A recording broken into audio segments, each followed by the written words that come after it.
Monsoon सत्र आज से शुरू हो गया है। लोकसभा में प्रश्नकाल के दौरान शिक्षा मंत्री धर्मेंद्र प्रधान नीट में हुई गड़बड़ी पर बोल रहे थे। इसी दौरान विपक्ष ने हंगामा किया और उनके इस्तीफे की मांग कर डाली। शिक्षा मंत्री बोले, मामला सुप्रीम कोर्ट में है और कोर्ट का जो भी निर्देश होगा हम उसे मानेंगे। कोर्ट ने सभी छात्रों के सिटी और सेंटर वाइज रिजल्ट जारी करने को कहा था, जो पब्लिक डोमेन में है। राहुल गांधी ने कहा कि देश को दिख रहा है कि परीक्षा सिस्टम में बहुत सारी कमियां हैं। शिक्षा मंत्री ने सबकी कमी गिना दी, लेकिन अपनी नहीं गिनाई। हमारा एग्जाम सिस्टम फ्रॉड है, ये राहुल गांधी कह रहे हैं। इस पर शिक्षा मंत्री ने कहा कि सिर्फ चिल्लाने से झूठ सच नहीं हो जाता। विपक्ष के नेता का ये कहना है कि देश की परीक्षा प्रणाली बकवास है, बेहद निंदनीय है। तो ऐसे में आप ये देख रहे हैं ये बहस किस ओर जा रही है। एक तरफ स्टूडेंट्स का फ्यूचर है, उनका अपनी ज़िंदगी है जो अपने दांव पे लगाए हुए हैं। 1 साल से तैयारी करते हैं, इसके लिए जद्दोजहद करते हैं, उसके बाद ये हो क्या रहा है। राहुल गांधी बेबाक होकर संसद में बोल रहे हैं। पिछले जब सेशन था उसमें भी बेबाक होकर विपक्ष बोला था, खासकर राहुल गांधी। नीट परीक्षा को लेकर पहले से ही तय था कि विपक्ष इस पर हंगामा भी करेगा, ये मुद्दा भी उठाएगा। शिक्षा मंत्री जब आज नीट पर बोलने खड़े हुए तो उस पर राहुल गांधी ने कुछ सवाल दाग दिए। ज़रा वो भी हम आपको बहस दिखाएंगे जो बीच में राहुल गांधी और शिक्षा मंत्री के बीच हुई है। वो बहस बहुत इंपॉर्टेंट है क्योंकि ये बताता है कि हमारी संसद में जब ये लोग चुन के जाते हैं तो उनकी जिम्मेदारी है कि आप सीधे लोगों से जुड़े मुद्दे, स्टूडेंट से जुड़े मुद्दे उठाएं। तो ये जिम्मेदारी कौन पूरी कर रहा है और सरकार इस पर कह रही है, हालांकि शिक्षा मंत्री इस पर कह रहे थे जो खुद सरकार में है, कि इस पर सुप्रीम कोर्ट अब देख रहा है। सुप्रीम कोर्ट मामला कैसे पहुंचा, क्यों पहुंचा, ये सबको मालूम है। इसकी नौबत क्यों आई कि मामला सुप्रीम कोर्ट पहुंचा, ये कुछ ज़रूर सवाल हैं बेहद इम्पॉर्टेंट। तो राहुल गांधी ये कह रहे हैं कि देश देख रहा है कहाँ शिक्षा हमारी जा रही है, किस तरह का हाल है शिक्षा का, और एग्ज़ाम सिस्टम फ्रॉड है। इस पर शिक्षा मंत्री ने बहुत नाराज़गी से कहा कि चिल्लाते रहिए, झूठ सच नहीं हो जाएगा।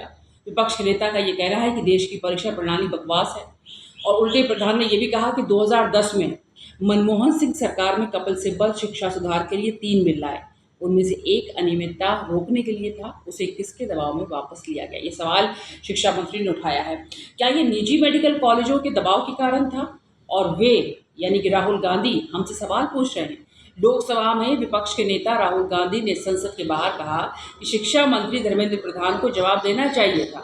उन्होंने सुप्रीम कोर्ट और पीएम मोदी के बारे में बात की, लेकिन वो ये नहीं बता पा रहे हैं कि वो इस पर क्या कर रहे हैं।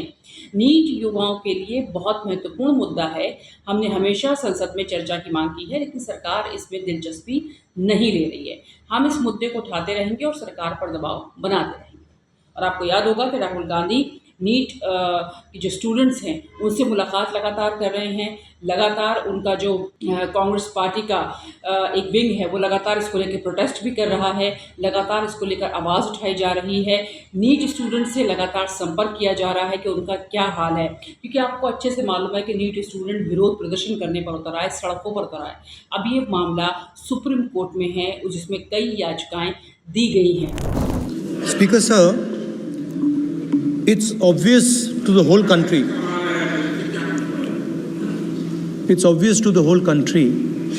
that there is a very serious problem in our examination system. This is not just a question of NEET, it is in all the major examinations.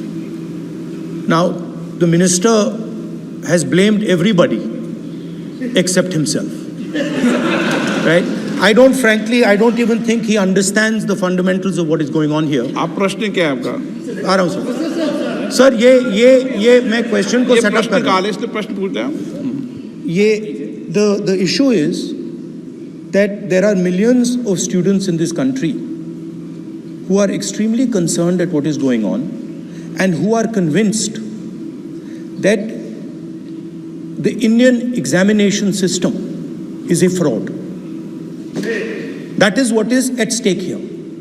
Millions of people believe that if you are rich and if you have money, you can buy the Indian examination system. And by the way, and this is the same feeling that the people in the opposition have. And that is why we are asking some very simple questions to Honorable Minister. Number one, as this is a systemic issue, what exactly are you doing to fix this issue at a systemic level? Yes. That's the Okay. first question. Okay question में चल रहा है अभी। Please. अब मैं मंत्री जी मैं एक बार बोल दूं इस बात पे। चलो मंत्री जी आप शॉर्ट में जवाब दो, फिर मैं बोल ही देता हूं आज। आप शॉर्ट में जवाब देना प्लीज। अध्यक्ष महोदय, मेरे जो शिक्षा है, मेरे जो संस्कार है, मेरे जो सामाजिक जीवन है, मेरे को मेरे राज्य की, मेरे सूबे की जनता की स्वीकृति मिली है। मैं किसी की, मेरे बौद्धिक और मेरे संस्कार की सर्टिफिकेट मेरे को सारी सदन में किसी से नहीं चाहिए। देश की प्रजातंत्र में चुन के मेरे नेता प्रधानमंत्री मोदी जी को प्रधानमंत्री की भूमिका दिया है। मैं उनके निर्णय से यहाँ उत्तर दे रहा हूँ सदन को। बाकी ये कहना चिल्लाने से सच झूठ नहीं हो जाएगा साहब। ये जो कहा गया देश की अभी की एग्जामिनेशन सिस्टम रबिश है सर, इससे दुर्भाग्यजनक बयान देश की नेता प्रतिपक्ष का कुछ नहीं हो सकता है सर। मैं कठोर शब्द से उसको निंदा करता हूँ। बाकी रहा, मैं सर आपके सामने, आपके माध्यम से देश के सामने सर एक तथ्य रखता हूँ सर। जिन्होंने रिमोट से सरकारें चलाई है, 2010 में 3 बिल आया था सर शिक्षा सुधार के लिए। उन्हीं की पार्टी के नेता आदरणीय कपिल सिब्बल साहब 3 बिल लाए थे। उसमें से एक बिल था एजुकेशन, उसमें एक बिल था prohibition of unfair practice bill 2010, जिसके उद्देश्य एजुकेशन इंस्टीट्यूशन में माल प्रैक्टिस को बंद करना। सर मेरे सरकार की हिम्मत है, अभी हमने पब्लिक एग्जामिनेशन की रेगुलरिटीज में बिल लाए, कानून बनाए। क्या मजबूरी था कांग्रेस पार्टी की, क्या मजबूरी था नेता प्रतिपक्ष की? उन्होंने उस बिल को उल्टा किया, किसके दबाव में उल्टा किया? क्या निजी मेडिकल कॉलेज की दबाव में, उनकी घूसखोरी की दबाव में उन्होंने उस बिल को उल्टा किया था? सच सुनने की सामने है ये। मैं किसी की विद्वता पे प्रश्न नहीं उठाता हूं, लेकिन सच 2010 में शिक्षा सुधार की बिल उन्हीं की सरकार ने लाया था, दबाव में उन्होंने उल्टा किया। ये हमको प्रश्न पूछते हैं। विपक्ष ने यह भी कहा कि नीट में गड़बड़ी की वजह से कई स्टूडेंट्स की मौत तक हो चुकी है। इसके जवाब में शिक्षा मंत्री धर्मेंद्र प्रधान ने कहा कि कुछ ही जगहों पर गड़बड़ी हुई है, सीबीआई मामले की जांच कर रही है, जो एक प्रोसेस है। सपा नेता अखिलेश यादव ने कहा कि ये सरकार और कोई रिकॉर्ड बनाए ना बनाए, पेपर लीक का रिकॉर्ड जरूर बनाएगी। नीट परीक्षा में कई सेंटर ऐसे हैं जहां 2000 से ज़्यादा बच्चे पास हो गए, जबकि कुल सीटें 30,000 हैं। जब तक ये शिक्षा मंत्री रहेंगे, बच्चों को न्याय नहीं मिलेगा।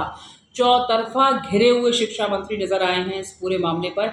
और जैसा कि राहुल गांधी ने कहा कि वो सरकार के बारे में बात कर रहे हैं, वो सुप्रीम कोर्ट के बारे में बात कर रहे हैं, लेकिन वो नीट परीक्षा के बारे में बात नहीं कर रहे हैं, वो उन स्टूडेंट्स के बारे में बात नहीं कर रहे हैं। अब देखना होगा कि आने वाले जो दिन हैं उसमें लोकसभा में ऐसे ही हंगामा बना रहता है। क्या नीट पर चर्चा संभव हो पाएगी? क्या सरकार इसके लिए मानेगी या नहीं मानेगी? ये तमाम अपडेट्स हम आपको लगातार देते रहेंगे। मंत्री जी को रिस्पांस देना चाहिए। मंत्री जी ने सुप्रीम कोर्ट की बात करी, प्रधानमंत्री की बात करी, मगर मंत्री जी को शायद ये बातें समझ नहीं आ रही हैं और वो ये नहीं बता पा रहे हैं कि वो इसके बारे में क्या कर रहे हैं। पहले भी बोलते रहे हैं। नहीं, अभी मेरा भैया अभी मेरा नीट पे फोकस है। नीट क्योंकि ये बहुत जरूरी मुद्दा है युवाओं के लिए और उनको काफी मुश्किल हो रही है। हमने कहा था कि इस पे डिस्कशन होना चाहिए और सरकार इंटरेस्टेड नहीं है, मगर हम इस मुद्दे को उठाते रहेंगे और सरकार पे दबाव डालेंगे। अध्यक्ष महोदय, ये सरकार किसी और का रिकॉर्ड बनाए ना बनाए, लेकिन पेपर लीक का रिकॉर्ड जरूर ये सरकार बनाएगी। अध्यक्ष महोदय, मुझे इसके बैकग्राउंड में नहीं जाना है कि पूछें। अध्यक्ष महोदय, मुझे बैकग्राउंड में नहीं जाना है कि कब कैसे किस संस्था को बनाया गया है। पूरे देश के छात्र इस पे आंदोलित थे।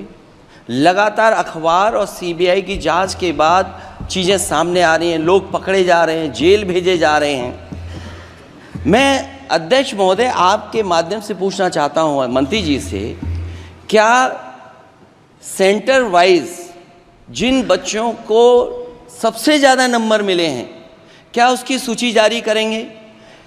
30,000 सीटें जहां हैं, कई सेंटर अध्यक्ष महोदय ऐसे हैं जहां 2,000 2,500 बच्चे पास हो गए हैं। सरकारी सीटें 30,000 हैं, कई सेंटर में 2,000 से ज्यादा पास हो गए। कई प्रदेश के ऐसी जगह है जहां पर कुछ सेंटर से 600 से 650 से ज्यादा सबसे ज्यादा नंबर हैं।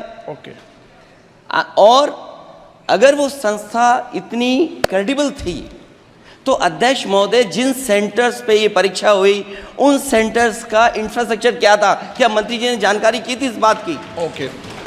अध्यक्ष महोदय, मेरे आपके माध्यम से एक ही निवेदन है कि बिना ये मंत्री जी रहेंगे तो न्याय नहीं मिलेगा।